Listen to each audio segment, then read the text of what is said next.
Galera, hoje tem gravação do Fala Pro. Quem chegar primeiro apresenta.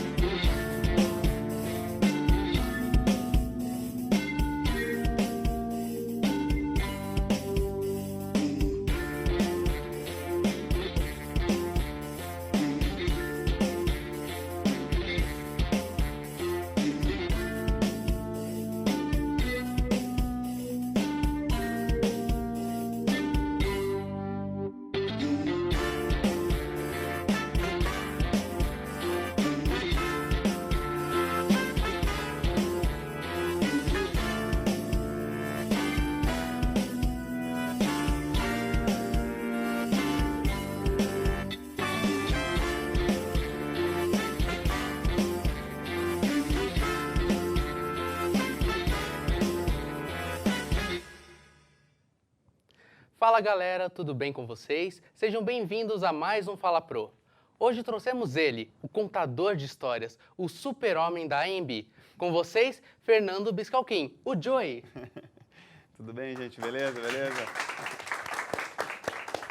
Tudo bem, Joey? Bom. Seja muito bem-vindo ao Fala obrigado. Pro. Muito obrigado pela sua participação. Muito obrigado. Vamos começar com umas perguntas aqui. A gente quer saber como você começou a trabalhar com roteiro. Quais os seus primeiros passos? Na verdade, trabalhar com roteiro, para mim, eu costumo dizer que já é desde quando eu era pequenininho, sabe? Não que eu trabalhasse com roteiro, é claro, mas eu já gostava de contar histórias bem antes, né? Quando tinha lá meus 7 anos, 8 anos. Parece bobo isso, né? Uma coisa meio sobrenatural e tal, mas eu costumo dizer que geralmente nas famílias mais convencionais, o irmão mais velho conta a história para o irmão mais novo, né? Eu já falei isso daí na rádio AMB esses tempinhos atrás, mas é uma história super legal. E o meu irmão, ele é 6 anos mais velho que eu, e então ele não via a hora que chegasse a noite. Era uma coisa assim, realmente, hoje para mim é bem claro isso, na época não era tanto.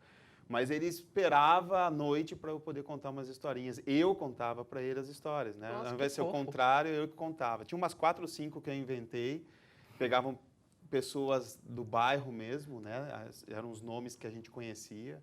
E contava as histórias, umas histórias louquíssimas, assim, com garrafões gigantescos de água, que a água não terminava nunca. E o meu irmão se mijava todo de dar risada, assim, era... Você lia bastante quando era criança? Que talvez tenha vindo uma inspiração para ter na verdade, não, assim, eu gostava de ler, sim, mas a inspiração acho que não veio nem tanto pelas leituras. Veio mais pela possibilidade, eu brinco, né? Era um menino, eu sempre fui um carinha meio assim, fora dos padrões sociais, fisicamente falando. Então, eu era da turma dos excluídos. Eu gosto de falar dessa forma, mas não no sentido pejorativo, né? O cara se vitimizando. Mas... eu era o tipo de pessoa que ninguém dava muita atenção, sabe? As meninas não gostavam, ninguém olhava para mim. Te entendo. Então, como eu não conseguia pela maneira física de chamar a atenção, eu tive que arranjar outros meios específicos, né? Observar mais, isso me ajudou muito a observar as pessoas, a compreender um pouco as pessoas, a forma que elas agem. Achar, vamos dizer assim, outras artimanhas que não estavam especificamente no físico que pudesse ser um atrativo. Então, eu acabei mais, vamos lá, aprimorando um lado muito mais humano, criando mais, vamos dizer assim, caminhos diferentes que não fosse só pelo, o cara é bonito, vou lá porque ele é o garanhão, entendeu? Então, isso me ajudou muito a fazer o que eu faço hoje, né? Assim, minha mãe tinha umas revistas que ela assinava mensalmente. Então, quando as revistas chegavam, eu gostava de fazer balõezinhos, botava falas, Tipo assim, uma coisas história em aleatórias, parecido com histórias em quadrinhos, mas coisas aleatórias, sem muito sentido, que só eu dava risada. Eu pedia para os outros lerem, os outros liam, mas quem dava risada era eu. E eu era o cara da bosta, né? Tipo, o cara que só fala abobrinha, o cara que só fala bosta. E no fundo, ao mesmo tempo que isso me incomodava, com o tempo, isso ficou mais claro para mim na época do cursinho, depois na universidade, tudo isso serviu para essa área de desenvolvimento de histórias, né? Me ajudou muito nisso. Que sirva de inspiração para outras pessoas Sim, que passam pelo se mesmo você problema. é um cara que fala bastante bosta, tomara que seja um caminho interessante para vocês contar histórias. Pelo menos Ainda tenho chances. Me ajudou muito. Quais as maiores dificuldades para quem quer trabalhar com não ficção? Que aí é para mais... No caso, documentários e para tal. mais parte para o documentário mesmo. Na verdade, documentários aqui no Brasil, eu costumo dizer que, para nós, diferente dos outros países, a gente tem uma cultura de não valorização do documentário. Né? Mesmo vocês como jornalistas e tal, nós como radialistas ou cineastas, a gente não tem o documentário aqui no Brasil visto como um trabalho cinematográfico, como os americanos ou os europeus acabam fazendo. Tipo, eu costumo dizer que isso é evidente, né? Eu morei um ano nos Estados Unidos, isso era muito claro lá de ver, quando você tinha os theaters, né? Onde os caras colocavam lá 15 filmes de um lado, 15 filmes do outro, né? 2 braços enormes com 15 salas em cada lado. Junto com os filmes de ficção, você tinha a opção de assistir documentários americanos. E, às vezes, documentários que vinham também, né, que eles importavam, os europeus, para você assistir junto com os de ficção. Aqui no Brasil, cara, eu estou pensando, para ser bem sincero, foi o último documentário que eu vi num cinema comercial. Foi Fahrenheit 11 de setembro. Quer dizer, foi, sei lá, foi o último. Se você quiser ver um documentário hoje no cinema, você tem que ir em circuitos culturais, não é? Ou você vai num Sesc, ou você vai no Itaú Cultural, um espaço cultural. E esse documentário que você assistiu nem é brasileiro, né? Não, não é. Então, é porque na época, lá 2002, 2003, se eu não me engano, estava bombando nos Estados Unidos e os caras acharam que trazer no cinema convencional, comercial, também seria algo interessante. Mas, assim, né, a gente não tem esse costume, infelizmente não. Mas produzir é um caminho super interessante para quem quer começar dentro da área do audiovisual, porque como poucas pessoas valorizam a construção documental, sobra muito mais oportunidade para quem quer. Então, entre projetos de ficção e projetos de não ficção, você tem 10, 15 vezes mais projetos de ficção do que de não ficção. Então, a chance de galgar um caminho na não ficção em editais é muito maior, entendeu? Sim. Acho que vale a pena. E tomara que aqui no Brasil seja mais valorizado o produto documentário. Agora, indo para a sala de aula, por que você decidiu dar aula, virar professor?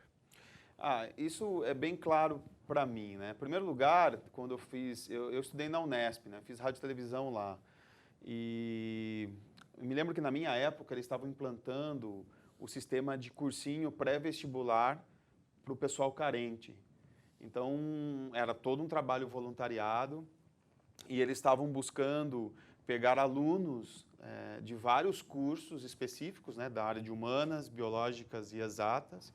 A gente passou por um concurso, né, passou por uma prova e um montão de outras coisas mais. E aí nós fomos selecionados, os alunos, para poder dar aula voluntariamente para essa galera carente. Então, eu peguei 2 anos dando aula lá em História Geral, era uma das matérias que eu gostava muito, gosto até hoje. E nesse momento, nesses 2 anos, foram 2 anos de amostragem para mim, o quanto eu curtia também dar aula, né? Também gostava de dar aula. E eu sei que de 2005 para 2006, a Ancine fez uma atribuição, né? Estava falando com a Laura isso. Eles fizeram uma mudança, porque até então o processo da Ancine era simplesmente é uma maneira superficial de dizer, mas eles qualificavam o seu currículo profissional, então tinha pontuação porque você já tinha feito profissionalmente. Como eu já tinha trabalhado em vários lugares e produzido muita coisa nas produtoras como freelancer, o currículo profissional eu até tinha, né, para poder apresentar. Mas eles estavam pedindo, naquele momento, uma outra pontuação para o currículo que eles chamaram de intelectual. Então, além de você ter produzido, você também teria que ter, assim, o que você fez de reciclagem de conhecimento, que também te daria pontos, né? E isso me deu um estalo, eu já gostava também de dar aulas, na época eu só era especialista, aí eu fiz mestrado, doutorado, pós-doutorado, para me ajudar também dentro dessa área, entendeu? Então, tem que ter para poder virar professor, né? Sim. Sempre me apeteceu. Tipo, tem pessoas que falam, eu dar aula para ter uma renda extra. Não. A aula, para mim, é uma renda, assim como é uma renda, como são os meus freelas lá fora também. E é um ato belo também de você ensinar alguma coisa a alguém, né? Eu acho que poder repassar um pouco o que a gente aprende é interessante. Guardar pra gente é uma merda. É meio egoísta, né? Sim, sim. Professor, você comenta bastante em sala de aula que tem o costume de assistir um filme que você gosta mais de uma vez no cinema. Ah, sim, sim. Não tenho mais esse costume, mas fiz muito isso. Então, quais foram os filmes que você mais assistiu? Cara, não são filmes legais, tá? Não são filmes cults, assim, que o pessoal fala, nossa, o cara assistiu esses, Bacurau. que legal, né? Não, Bacurau ainda nem vi, cara, preciso ver. Nem tá rolando, né? Os caras podaram o filme, né? Não sei também. Não sei. Tá, muito bem. Não, mas são filmes antigos, cara, vocês nem assistiram na época. Mas eu sempre voltava, mas antes de você falar porque eu assistia 2 vezes, não é porque eu simplesmente era apaixonado pela história do filme. Né? Não era essa a minha ida ao cinema pela segunda vez. Né? Como na época, já logo 2005, 2006, 2007, 2008, eu fazia muito isso nesses anos, eu já estava muito envolvido com o roteiro, então me chamava muita atenção tentar compreender se aquilo que o cara escreveu, que foi transformado em um produto audiovisual, que gera um efeito, vamos dizer, uma reação emocional nas pessoas, porque não é só em nós, na sala do cinema, não é só o brasileiro que chora no mesmo lugar, que o roteirista, assim como o diretor depois, construiu para que seja um momento de maior emoção. Né? Estrategicamente, o roteiro tem um sentido. Né? Se a gente for falar aqui, dá um semestre de aula. Mas eu queria ter a perspectiva se aquilo que aconteceu comigo aconteceria também com outras pessoas. Eu me emocionei em tal ponto, me conectei com um personagem a ponto de entender que ele me conduziu a chorar nesse ponto. Será que isso só aconteceu comigo? Aí, obviamente, eu voltava ao cinema para assistir o filme novamente, mas a minha atenção não era mais no filme. Era óbvio, na plateia. Né? Sim, óbvio que eu assisti o filme novamente, mas eu sabia os pontos específicos os quais aquilo me ou incomodava ou me fazia bem, então eu buscava para saber se as pessoas também sentiam isso. Eu ficava olhando mesmo, sabe? Assim, não é paranoia, mas era interessante. Isso me ajudou muito a compreender a funcionalidade da história. Pegando sua perspectiva, parece ser uma experiência muito interessante, aliás.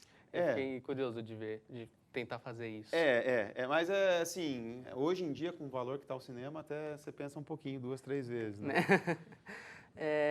Professora, nós achamos informações de 2 livros que você escreveu, que são O Homem Roteirizado e, desculpa o palavreado, Dadinho ao Caralho.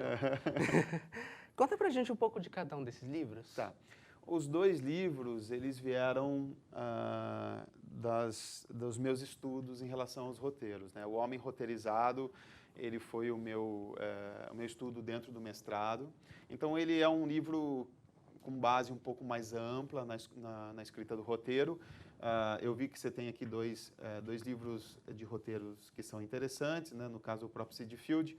Teve uma vez que eu decidi entrar numa desses tipos de fórum sobre roteiros, né? Mas nunca mais voltei a fazer isso. Ainda tem? Tem vários no Facebook, né? Então você pode entrar lá e você faz seus comentários e tal. Mas daí eu fiz na verdade eu tenho eu parei de alimentar, mas tem um site o qual eu coloco alguns textos os quais eu escrevo, e fiz um texto falando do Sid Field. Se quiser falar o site, daí a gente coloca no GC. Então, fernandobiscalquim.com.br. Você vai achar no Google, fica mais fácil para poder encontrar. Enfim, e eu coloquei lá que o Sid Field fala de uma maneira, o Sid Field o pessoal fala, é o papa dos roteiros e tal. Além de ser um roteirista, ele foi muito mais consultor do que ele foi roteirista. Então, ele trabalhou muito em Hollywood e outros lugares, mas ele escreve algo que tem uma fórmula para ele. Né? Eu costumo dizer em sala de aula que escrever roteiros, por mais legal que seja o que ele colocou, né? Dividir a estrutura em 3 atos, tudo é muito legal, isso é uma invenção dele espetacular. Mas, quando a gente se prende à fórmula de uma pessoa, a gente está bloqueando a capacidade de construção individual de cada um, você entendeu? Eu não estou dizendo que eles não vão conseguir desenvolver a partir do Sid Field. Pode ser que tenha gente aqui que fale, cara, eu consigo desenvolver igual ele. Mas imagina, eu dou aula há 12, 13 anos e eu ouço as pessoas falando assim, cara, eu li Sid Field, mas não é que não me ajudou, não consigo ir. Então ele acaba usando a fórmula de um como se fosse a fórmula dele e a gente escreve de uma maneira muito individual. O meu livro, Homem Roteirizado, é um pouco mais esse sentido mais abrangente da liberdade que nós temos de escrever, que não depende de uma fórmula, entende? Cada um tem uma história e um jeito de escrever, né? Lógico que a fórmula ajuda, cara, ganha dinheiro pra caralho, né? Todo mundo vai seguir a fórmula, mas... Assim como dizer, na música também, né? Assim, mas a maneira onde essa fórmula e como ela é aplicada depende muito da individualidade, não dá pra gente usar um como exemplo. E o dadinho ao caralho, que no caso é o processo de criação de um dos grandiosos roteiristas nacionais, que é o Braulio Mantovani, né? Ele é um colega meu e escreveu Cidade de Deus, Tropa de Elite, 1 e 2, VIPs, o ano em que meus pais saíram de férias, né? Uma cacetada de filmes e séries também. Pelo título não tinha como lembrar do... Agora o meu nome é Zé Pequeno. Né? Sim. E então, na verdade, eu fui muito, vamos dizer assim, fui muito afortunado porque o Braulio Mantovani me ofereceu, assim, sem nenhuma restrição, tudo bem, né? Nós nos conhecemos mais ainda quando teve esse encontro, mas todo o material dele, tudo que ele, tipo, original do que ele tinha para poder fazer a tese do doutorado, né? Porque eu queria mostrar como que é o processo de criação de um cara que, pelo menos para quem é roteirista, conhece, não, no Brasil inteiro, para quem trabalha com contar histórias, sabe quem é o cara, como que o cara desenvolveu o seu trajeto para criar essas histórias que construíram ícones, né? Construíram heróis nacionais, vamos dizer assim, como é o caso do Capitão Nascimento. Então, foi um prazer imenso. Assim, o cara me dá o roteiro original de Cidade de Deus, o primeiro tratamento, o cara não tinha nem no computador. O cara, esse aqui é o primeiro, de 98. Tira xerox, mas toma cuidado, sabe? Sim. Né? Ele começou a escrever em 98. Então, você vê uma coisa louca, assim, coisas que você fala, que legal. E tudo isso me ajudou a desenvolver, tanto porque o meu intuito é poder mostrar para o outro a possibilidade do quanto nós somos capazes de criar histórias e cada um tem um jeito de contar a história, entendeu? Sim. Então, essa é a minha... Agora, no pós-doutorado, aí o processo de pesquisa é um pouco mais, vamos dizer, original, porque todos esses livros falam um pouquinho de personagem, mas nacionalmente falando, nós não encontramos livros específicos de criação de personagem, não temos. Então, o intuito junto com o meu supervisor do pós-doutorado é produzir essa obra que é inédita, de ter uma obra, um livro, uma pesquisa sobre criação de personagens que até então no Brasil não tem. Né? Então, esse é o intuito. Bacana. Tudo bem. Você tinha... Braulio Mantovani, isso. Você tinha comentado... que eu ia perguntar, vai que eu falasse errado, né? Mas se encaixa na próxima pergunta. Se você pudesse trabalhar com qualquer roteirista brasileiro, quem seria ele? Seria o Braulio? Eu gosto muito dele. Né? Fernando Bonassi também, Marçal Aquino, gosto dessa galera toda. Mas o Braulio, talvez pela proximidade, pelo jeito que ele escreve, acho que o gênero que ele escreve me apetece um tanto mais. Então, seria legal. São tantos outros, né? Ana Mui Laertes, uma cacetada de gente. Mas, enfim, ele é o meu preferido, vamos dizer assim. Quando tem um envolvimento a mais, é fatal, né? Quais dicas você daria para quem está começando a faculdade e quer entrar na área de roteiro? Então, eu falo uma coisa sempre quando eu entro em sala de aula, né? Para quem já teve aula comigo, com certeza vai lembrar disso. Preparem-se. Não, é que eu falo que eu gostar de roteiro ou ter um apreço pelo roteiro em sala de aula é muito pequenininho, cara. A área de roteiro, para quem está começando, principalmente para quem está entrando na universidade, tem várias dificuldades. Uma delas, na verdade, duas delas, hoje, recentemente, eu não posso falar isso há 20 anos atrás, eu digo hoje. Em primeiro lugar, ler. Então, as pessoas leem muito pouco. Isso faz com que o nível de conhecimento para se desenvolver histórias também seja muito delimitado, muito pequenininho. E as pessoas escrevem muito pouco. Então, eu sinto muito... Desculpe te cortar, mas eu sinto muito isso quando eu leio, por exemplo, alguns roteiros dos alunos. E você vê, assim, dificuldades na escrita, você vê a dificuldade da pessoa de conseguir entender uma história começo, meio e fim, ou da pessoa tirar a história da cabeça, ela tem a história inteira montada na cabeça, mas para colocar no papel é um sacrifício gigantesco. Então, dentro de uma sala de aula, assim, 40 alunos, 50 alunos, você tem 5, 6 que gostam de escrever. Não acho isso ruim, isso é natural, você entende? A maioria quer dirigir, a maioria quer ser diretor, diretor de fotografia, diretor de arte. Então, para mim, a dica é, se você gosta, se destaque no meio como aluno ali, porque eu percebo isso, os alunos fazem muito isso, eu acho legal porque é natural. As panelas vão se formando, os grupos vão se formando, e aí a gente vai percebendo que sempre assim, olha, nós vamos fazer um projeto, quem que vai fazer o roteiro? Claro, o cara que gosta de escrever. O resto da turma tem outras funções, entendeu? Sim. Aproveite, já que você gosta, né, que isso é algo comparado com a sala inteira, são poucos que têm essa vontade. Então aproveita, cara, escreve todos os roteiros até o final do curso que você tem, inclusive do TCC. Né? Aproveita isso, é a oportunidade que você tem de começar. Você tinha comentado que falta de leitura é falta de incentivo à leitura também, Sim, né? A gente não sente muito. Tem que vir de casa, e nem sempre de casa tem um incentivo também, às vezes porque os pais também não tiveram esse incentivo, então acaba indo de geração em geração, infelizmente. Sim.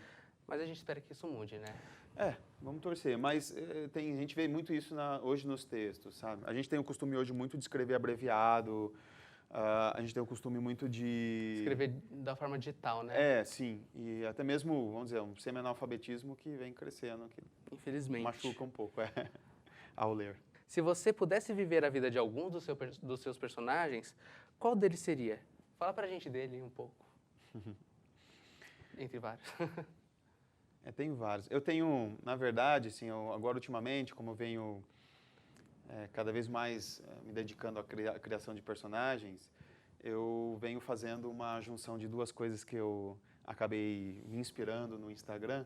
Então, eu sigo o Tom Hanks, né? E sigo o Carpinejar. Então, eu vejo os dois, né? O Carpinejar faz aqueles textinhos em papel de limpar a boca, né? Ele faz um textinho e tira foto e coloca no Instagram dele. Bem Tumblr. Isso. E o Tom Hanks, ele, aleatoriamente, sei lá qual é o motivo disso, ele tira fotos e ele coloca ele escreve uma frasezinha assim, ele tira foto de pertences das pessoas, luvas, meias, sapato, essas coisas que ele encontra andando nos lugares que ele vai. Bem então conceitual, né? Ele fotografa e posta no Instagram e põe uma frase. Aí eu juntei as duas coisas, né? Eu já estava construindo personagens, sempre, para mim, uma das coisas que sempre me chamou a atenção é olhar para as coisas, e as coisas, tem pessoas que têm sinestesia por palavras, né? Ouve palavras, imagina cores, essas coisas todas, sabores e tal.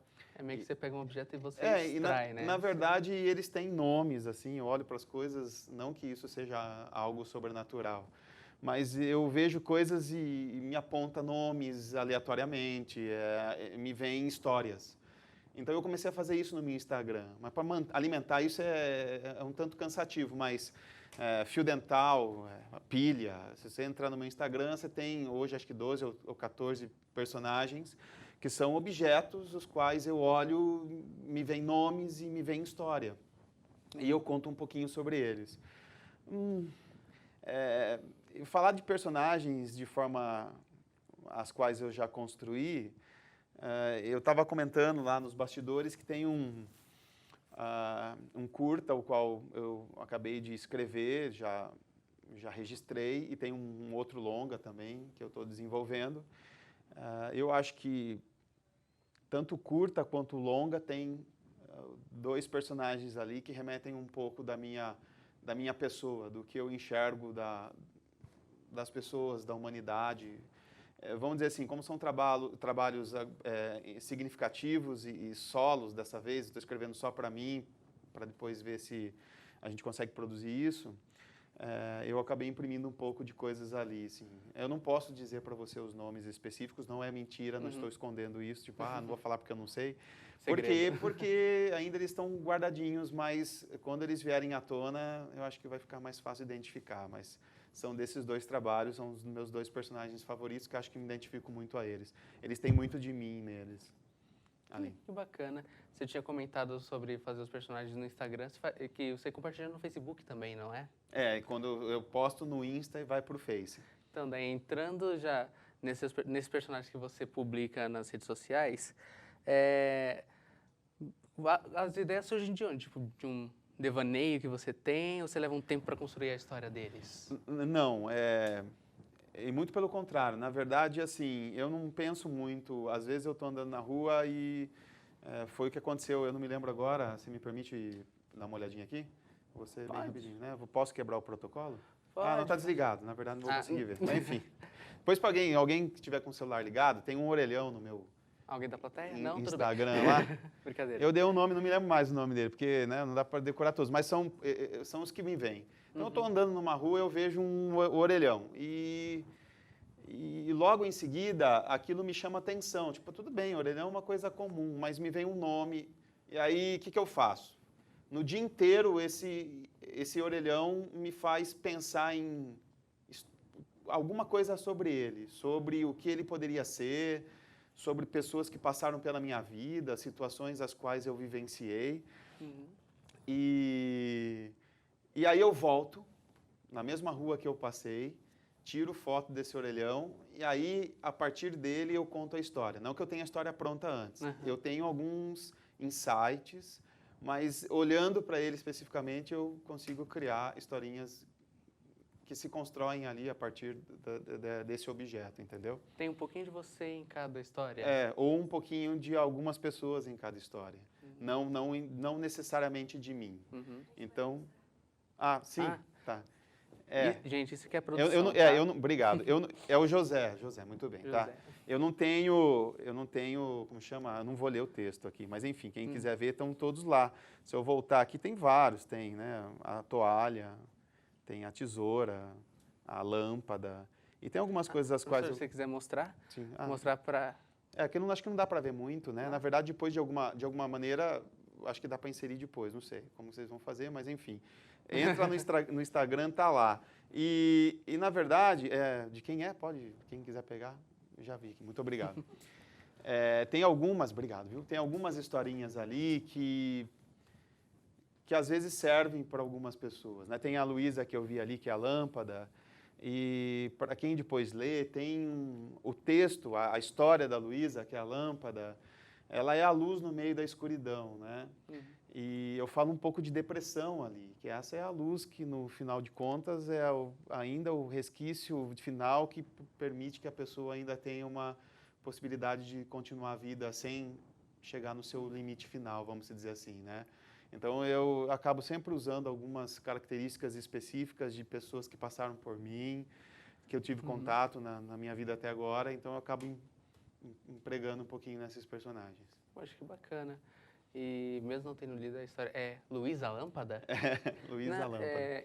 E Luísa, no caso, às vezes por causa do... O Luísa aí Luz, né? junta algumas palavrinhas e acaba formando a Luísa. Que bacana. Fiquei curioso, vou ler depois. Sim. Agora, para descontrair um pouco, você, como um bom piracicabano, torce para o 15 de Piracicaba. E aqui em São Paulo para o Juventus, mas o meu coração é quinzista. Nhoquim, né? Nhoquim. Mas não sei cantar o hino do Caixa de For, ficar canhado de grilo. Não precisa, deixa para a torcida, deixa para a torcida. A torcida é organizada. Conta um pouco da sua relação com o time. Tipo, como é que você começou a torcer? Então, vou dizer uma coisa louca, né? Não me entendam mal os São Paulinos agora, hein? Podem entender, tá? Mas quando eu vim embora aqui, na verdade, desde criança, acho que por causa do meu irmão era São Paulino, então eu puxava muito o lado dele. O que ele escolhia, eu acabava escolhendo. Então, ele era São Paulino, beleza, São Paulino. Mas, obviamente, por ter o time da própria cidade, o 15, nós éramos São Paulinos e quinzistas, né? Sim. Mas quando vinha o São Paulo jogar contra o 15, é óbvio que nós éramos quinzistas, né? Não éramos, nesse momento a gente não era mais São Paulino. Mas Choices. Sim. E me lembro que eu estava aqui em São Paulo, então só para fechar o porquê que, assim, sou quinzista, não sou mais nenhum outro time. Porquê, né? O porquê, a porta, o verde. Então, e eu trabalhava numa produtora no Taboão, e eu me lembro que eu estava saindo da produtora, não me lembro que horas da noite que era, e peguei o ônibus pela Francisco Morato, e quando eu entrei no ônibus, tinha muita gente sem atravessar a roleta. mas estava tão atolado de gente. Era que uma lata de sardinha aquilo lá. eu tava tão cansado que eu nem me toquei, fui passando, me esfregando, apertando as pessoas. Aí paguei o valorzinho ali do ônibus, né? E passei a roleta. No que eu passei a roleta, eu não tinha me tocado, mas da roleta para trás, praticamente, não tinham outras pessoas que não fossem pessoas da torcida do São Paulo, que ia ter jogo. Aí, eu entrei, eu vi aquilo e sentei... camisa listrada? Não, tava com a camiseta normal e tal. Tá. E sentei com a minha bolsinha e tal, do lado do cobrador, assim, na primeira cadeirinha do lado dele. O cobrador estava estático na cadeira dele, ele não movia um dedo, assim. Na hora que eu entreguei como chama? O passe para ele, ele fez assim com a mão, ó, de longe. Ele nem saiu do banco, ele pegou assim, colocou, deu joia, com um olhar assim do tipo, pelo amor de Deus, não entre aí. Eu acho que ele não estava passando bem. Não, mas você vai descobrir o porquê. Aí eu passei, cara, eu tava ali, não deu nem 30 segundos, cara. Eu fui recepcionado com um soco na cabeça, com tanta força, que eu tava encostado no vidro do ônibus, que esse lado da minha cabeça bateu no vidro com tanta força que cortou, mas não tinha percebido que cortou. Nossa. E os caras começaram a me dar peteleco, chute, soco na cabeça e tal. São Paulino. Mas os caras estavam tudo zoados, né? É. Mas enfim, e aí os caras, porra, velho, não sei o que tem e tal, você é São Paulino, você não é São Paulino, que você entrou aqui e tal, mano, não sei o que tem.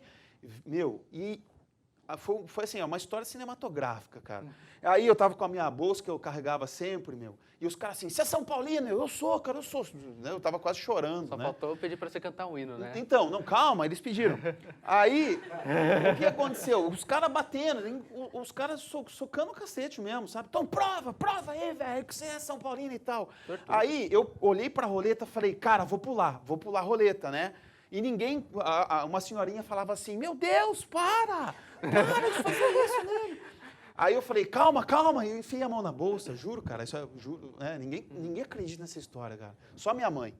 Aí eu enfiei a mão na bolsa e tal, falei, calma, vou mostrar pra você que eu São Paulino. Mentira, cara, tava fingindo que ia catar alguma coisa na bolsa pra pular. Cara, meti a mão na bolsa, lá no fundo, uma toalhinha de mão. A hora que eu lembrei da toalhinha de mão, porque minha mãe, na época da faculdade, cara, tinha feito 2 toalhinhas. Uma com um monte de barata, que tem a ver com o meu apelido, e outra com o símbolo de São Paulo. Eu coloquei a mão ali, mas nem lembrava mais na toalha, cara, juro, não lembrava mesmo. Nem sabia que estava lá. Enfiei a mão na bolsa e tal, senti a toalha no fundo, cara. Falei, vou puxar, se for as baratas, fudeu, né? Aí a hora que eu tirei a toalha, velho, era o símbolo de São Paulo. A salvação. Meu Deus, isso é incrível, cara. Ela materializou dentro da minha bolsa, aquela toalha. Aí os caras pegaram a toalha e começaram a já, o cara é São Pauleira. E assim se perdeu uma toalha. Não, e o cara falou, vou ficar com essa toalha. Daí, na hora, cara, sei lá o que me deu, eu falei, não, cara, foi minha mãe que fez, cara. Daí, não, sua mãe é São Paulina também? Eu falei, imagina, era corintiano. Eu falei assim, São Paulino. Não, cara, tudo bem e tal. Canta o hino então, vai, canta o hino aí. Nossa. Aí os caras começaram a cantar, eu sei lá, eu não cantava por nenhum. O cara dando tapa na minha cabeça. Aí, chegou no ponto, a galera desceu em massa, o ônibus inteiro e tal. Aí, o cobrador, na hora que desceu todo mundo, o cara levantou, e o encosto do cara era uma toalhinha protetora do Palmeiras, assim. E Nossa. o cara tava grudado, ele não saía nem a pau do negócio. E aí, a velhinha, né, uma senhorinha que estava preocupada, atravessou, porque tava sangue escorrendo tudo pro pescoço, né? Uhum. Ela, tô aqui, meu filho, meu Deus, o que fizeram com você? Me deu o lencinho dela para passar na cabeça, para tirar o sangue. Aí depois disso, cara, me tornei quinzista eterno. Nunca mais escolhi nenhum outro time. Joey, já que você gosta de inventar histórias, resolvemos criar um quadro especialmente para você. Esse é o Improvijoy. Antes de começar o programa, nós pedimos para a nossa queridíssima plateia escrever algumas palavras. Eu vou sorteando algumas e você tem que construir uma história incluindo elas. Uma atrás da outra? Isso, tipo... Ou para cada uma eu conto uma história? Não, é a mesma história com as palavras que eu vou soltando. Beleza. Pode ser? Eu vou sortear primeiro, daí com essa palavra já começa a história, pode ser? Preparado? Sim, vamos lá, vamos ver. Vamos lá, vamos ver o que saiu aqui. Nadar. Nadar? Nadar. Tinha um rapazinho que gostava de nadar num clube lá em Piracicaba, que era um barato, cara. E esse moleque tinha os dentes meio que separados, né? E uma das coisas que ele detestava era a piscina funda, então ele só ficava na piscina rasa. Estresse. Aí, cara, eu tava super estressado naquele dia, junto com vários outros amigos. E, cara, você não acredita, tinha um rapaz também na piscina, fora da piscina, rasa. E que uma das coisas que eu fiz foi correr diretamente, porque eu pensei que esse fosse meu amigo. Empurrei o moleque, que entrou na piscina, tipo o quê? 20 centímetros e socou a boca no chão da piscina. Viagem. Foi puta viagem do caralho, porque a hora que o moleque saiu da piscina, ele tava com um dos dentes arrancados da boca fora. Eu não sei como ele arrancou o dente dentro da piscina, mas tudo bem que tinha 20 centímetros. Tropeçar.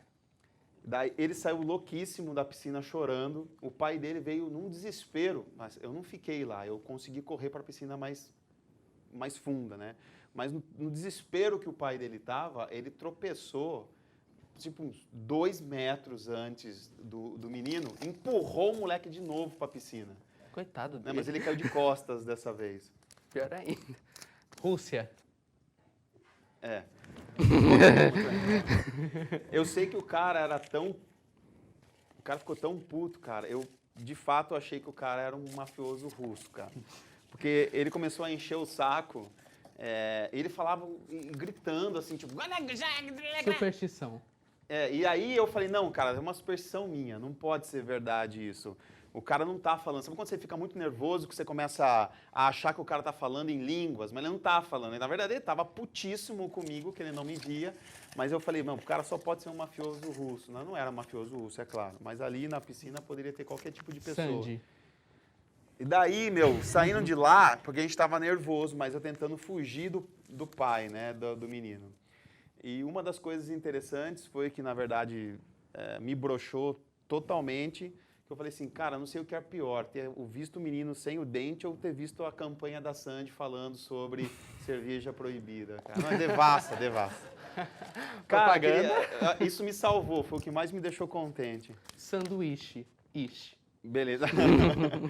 Aí a gente estava mais tranquilo, porque não vimos mais o pai do cara, né, aparentemente russo, e a gente comeu um sanduíche, assim, Piracicaba tem uns sanduíches engraçados, cara.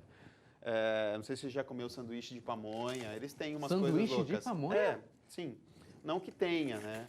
Na verdade, estou inventando agora, só para poder...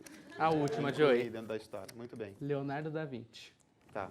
E aí, uma das coisas das quais eu fiquei sabendo, claro, né? Que foi assim, uma parte específica da França em que o milho foi usado pela primeira vez para ser produzido, né? Eles fizeram um caldo com milho, eles conseguiram engrossar esse caldo, o próprio amido do milho já engrossou, e ficando na geladeira, eles perceberam que aquilo ficava rígido, né? Depois você tirava, ele dava uma amolecida, e os caras começaram a usar isso nos pães que eles tinham, nas baguetes francesas, e acho que o primeiro sanduíche de pamonha foi na França. Esse foi o Joey, gente.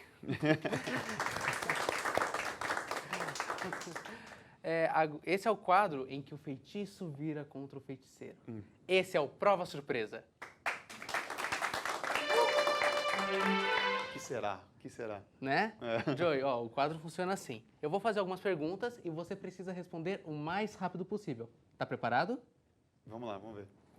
Vamos lá. Série ou novela? Série. Curta ou longa? Longa. Escrever ou digitar? Digitar. Festival ou mostra de curtas? Festival. Pop ou rock? Rock. Harry Potter ou Senhor dos Anéis? Senhor dos Anéis. É que você me deu só essas duas opções. Enfim, minha camisa que não dá pra mostrar, mas tudo bem. Ficção ou não ficção? Ficção. Marvel ou DC? Marvel. Seed Field ou Doc Comparato? Nossa. Seed Field. Herói ou vilão? Cara, vilão é legal, meu. Acho muito bacana. Vilão. Gosto dos heróis, mas o vilão é bem mais elaborado. Estão sendo protagonistas agora. Eu digo em questão de construção, eles são bem interessantes. Comédia ou suspense policial? Suspense. Roteiro ou direção? Puta merda, não.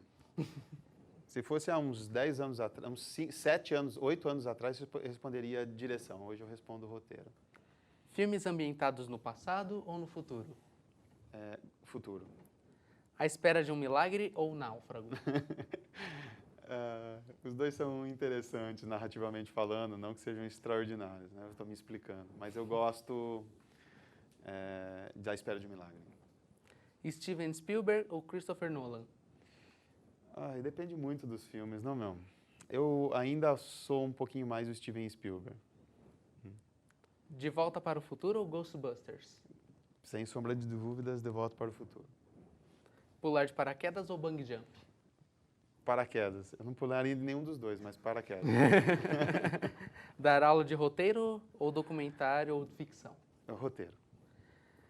Saber como ou quando vai morrer? Meio mórbido.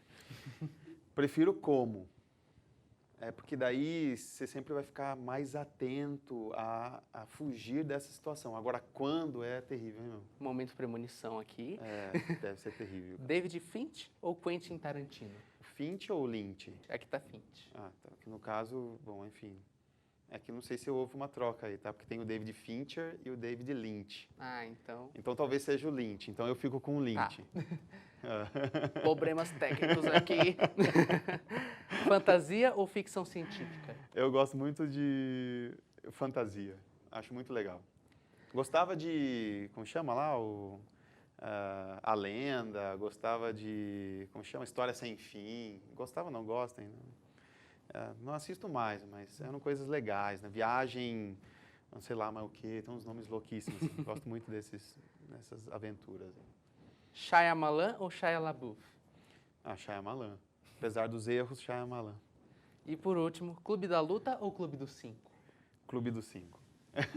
É isso. Muito bem. Eu também passei. Né? Apesar das explicações não foram tão rápidas assim, né? Agora é o nosso amado quadro de fofocas. Beleza. É o Casos de Aula. Só quero ver, isso é trash. Joey, a gente quer saber de alguma história que você viveu dentro da sala de aula. Porém, dessa vez vai ser diferente. Pedimos para o professor trazer uma história verdadeira e uma falsa. E vocês, da plateia, vão ter que descobrir qual delas é real. Vamos lá? Muito bem. Conte aí. Tá. Teve uma vez que eu estava dando aula numa outra universidade e os alunos estavam se preparando para fazer uma gravação. Eles não tinham falado para mim que tipo de gravação era o que eles iam fazer. Eu não estava ligado no roteiro o qual eles iam produzir, porque era uma outra disciplina o qual eu estava dando para eles. Opa, bati no microfone. E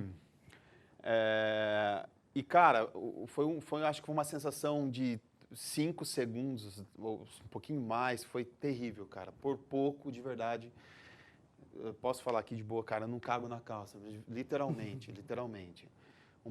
Um dos alunos, de repente, porque eu estava dando aula para uma turma, não era para a turma desse cara que entrou na sala, o cara não me entra na sala com uma arma de brinquedo. Nossa. Mas até eu entender que a arma era de brinquedo, o cara abriu a porta e falou assim, já era, Joey, já era, sabe? E teve o pessoal que estava sentado, é o que talvez tenha me ajudado a ter essa sensação péssima, porque eles também assustaram, sabe? Tipo, eles também não estavam ligados nesse processo. Ali, cara, mas eu gelei tanto, juro que na hora eu assustei mesmo, cara, fiquei branco, igual essa caneca aqui por dentro, e aí, a hora que eu percebi que o cara tava tirando onda com a minha cara, sabe que você tentando dar aquela brincada, que vocês estão fazendo calma aí e tal, mas já tá quase todo cagado. Rindo de nervoso, né? Não, sim, mas aquilo foi muito, muito forte e tal, a ponto de eu tive uma sensação prévia do que seria você ser invadido numa sala de aula com um cara com uma arma, cara, para te matar. Isso foi um péssimo. Aquele dia foi algo que eu fiquei refletindo praticamente o dia inteiro. Imagino. Sim. E a outra história, eu estava dando aula numa turma de um curso livre aí de uma escola e eu sempre tomo cuidado com o que eu deixo as pessoas falarem, porque os alunos às vezes têm vontade. Posso dar exemplo, porque como na aula de roteiro flui muito a gente exemplificar para as pessoas, acabo... Tanto que esse é um dos maiores problemas do meu ISED é esse, né? Conta muita história, né?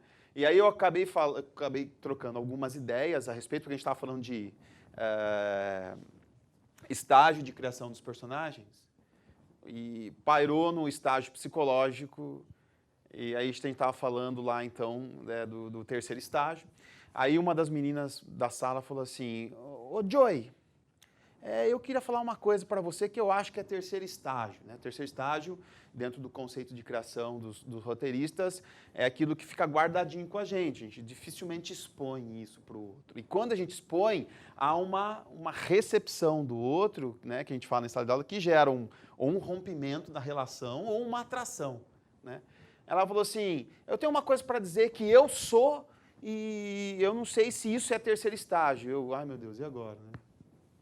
Vou deixar a menina falar, tá, o que que é? Eu sou ninfomaníaca. No meio da sala, tinha 30 alunos. Né? E aí, todo mundo ficou olhando. Ela falou assim, eu sou mesmo, eu falo isso em tudo quanto é lugar que eu vou, eu gosto mesmo. Ela meteu o louco na hora? Assim, de boa. Né? E eu falei assim, tá, isso é terceiro estágio? E todo mundo já estava cagando de rir, né? Uhum. Eu falei assim, isso é terceiro estágio. Agora, você vai ver que tipo de reação as pessoas vão ter ao saber agora que você, né, é ninfomaníaca. Aí, quando nós nos encontramos na semana seguinte, ela veio falar em particular comigo. Ó, Joey, deixa eu te mostrar uma coisa.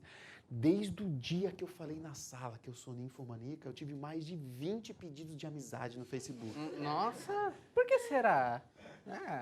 De meninos e de meninas. Eu falei, que legal. Da hora. Duas historinhas aí. Bom, agora a gente vai ver o que a plateia... Qual das histórias? Ah, tá. Vamos lá. Para a história da invasão em sala de aula, levantem a mão quem acha que essa é a verdadeira, a primeira história. A segunda da aluna ninfomaníaca. 100%? Eles acertaram, Joey? Vocês combinaram que eles iam responder a certa? Estão combinando, estou sabendo. É mais crível a menina ter falado que era ninfomaníaca em sala. Mas só para você, eles aqui não sabem. Ela contou para todo mundo. A primeira história não tinha muito contexto. Tá vendo como eles estão ligados? Tá vendo? Plateia inteligente, gente. Muito bem. Ó, parabéns.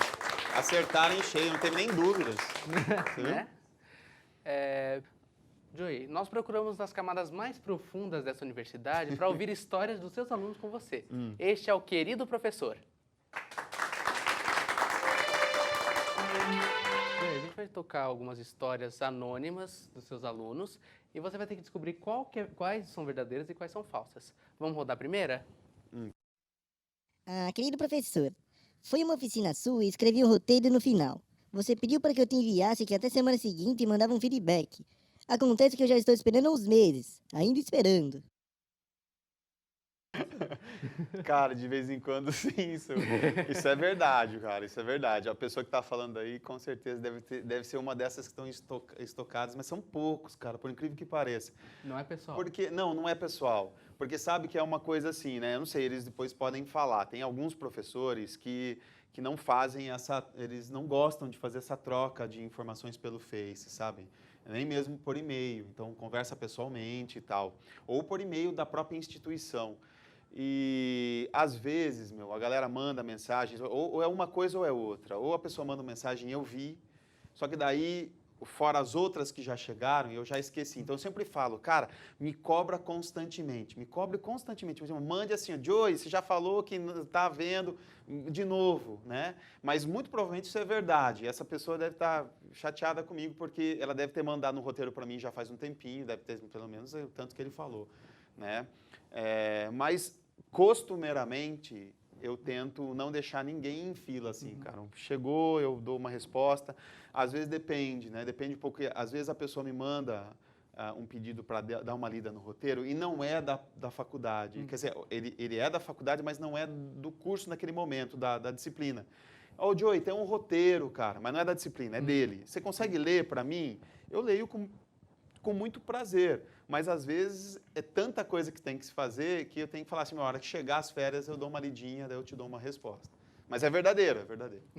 Então, relaxa, não é nada pessoal. De hoje não é nada pessoal, tá? pode então, ter você acredita certeza. que essa é verdadeira? Eu acredito que é verdadeiro, sim. Tá bom. Então, vamos rodar a segunda? Querido professor, fiz o documentário na sua aula e tirei a maior nota da sala. Isso me motivou a fazer um para o meu TCC. descobrir que é algo que realmente gosto. E aí? Não, isso às vezes acontece, mas não estou dizendo que constantemente. Eu acho que isso é verdade também. Tem vários alunos, grupos, na verdade, que acabam fazendo no sexto semestre, agora foi para o quarto, né, em rádio e TV, mas faz no sexto semestre o trabalho de documentário e, às vezes, por ser o primeiro contato com que ele teve em relação à não ficção, e o cara, assim, ou você ama ou você odeia, né? Essa é a questão do documentário. 880. E a pessoa muito provavelmente deve ter se apaixonado, cara. E quando a gente conversa sobre alguns temas e assuntos que dão para ser expandidos, principalmente no TCC, porque né, lá o tempo é praticamente aberto, o tempo que você quiser você faz o seu produto, então eles acabam conduzindo isso, acaba tendo uma paixão no seu semestre para produzir um documentário lá no TCC. Acho isso super legal, cara. E vem crescendo o número de documentários no TCC. Me lembro que quando eu entrei em 2015, o Renato, o ex-coordenador, falava assim, cara, nós temos 90%, 95% de produções ficcionais, 5% de produções documentais. E com o tempo isso foi mudando. Não é por causa de mim, porque não tem nada disso. Mas acho legal que o aluno, os novos alunos, vêm ganhando gosto para os documentários. Então, não que hoje seja maior, nem está empatado, mas, cara, já não é mais 5%, já está com 30%, 35% de produções documentais. Isso é muito legal. Perfeito. Então, essa você acredita que é verdadeira também? Eu acredito que é assim. Tá. Então, vamos para a próxima? Querido professor, não faltei em nenhuma aula sua e mesmo assim quase fiquei de DP por falta na sua matéria. Como pode? Você dá falta para aluno que participa? Não, aí é sacanagem. Bom, o que eu faço, que eu acho super legal com o aluno, que é assim, né? Tem aluno que vai na minha aula só no finalzinho, porque sabe que eu faço a chamada só no final, é um barato. Então o cara chega lá, ou ela ou ele, chega tipo assim... 20 minutos acabando a 40, 30 minutos antes. Então, aí quando eu faço a chamada, a pessoa sai toda feliz da sala, né? E, obviamente, eu estou rindo por dentro, é claro. Por quê? Porque na hora que eu fiz a chamada, eu já meti duas faltinhas ali, porque a pessoa não estava presente nessas duas aulas. Mas tem uma coisa que eu faço que é super legal, você pode perguntar para todos os alunos.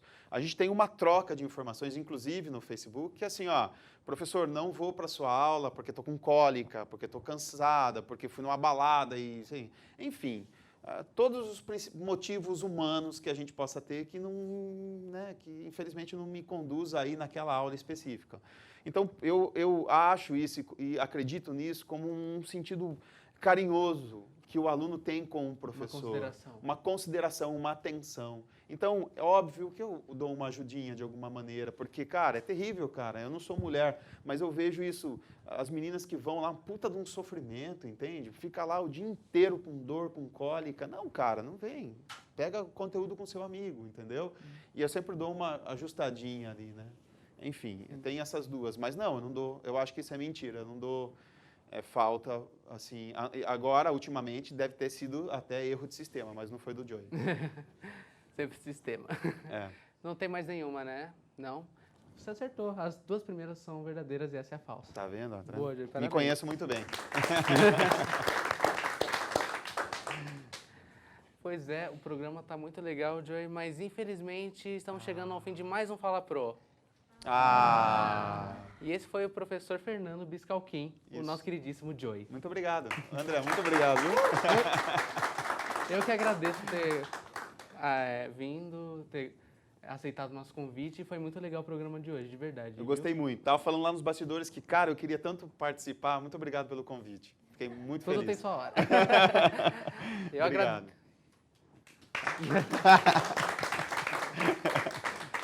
E agradeço a todos da plateia que vieram participar. Muito obrigado, gente, de coração. E ao pessoal da produção. Afinal, sem eles, o programa não seria possível. Muito bem. Palmas ao pessoal da produção. Palmas ao pessoal da produção. É isso. E, galera, não se esqueçam de se inscrever no canal e ativar as notificações. Até o próximo programa.